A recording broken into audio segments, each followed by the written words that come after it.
Hello everyone. Welcome to another video of Purple Code. In the previous video, we discussed about inheritance.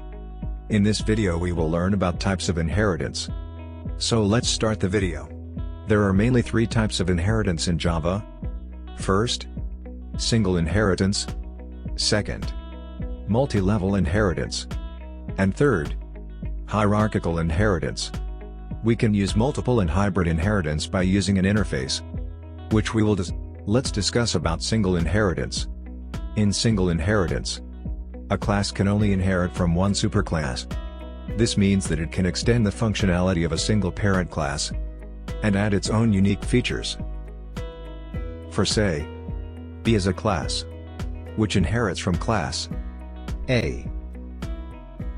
In multi-level inheritance, a class is derived from a class which is derived from another superclass.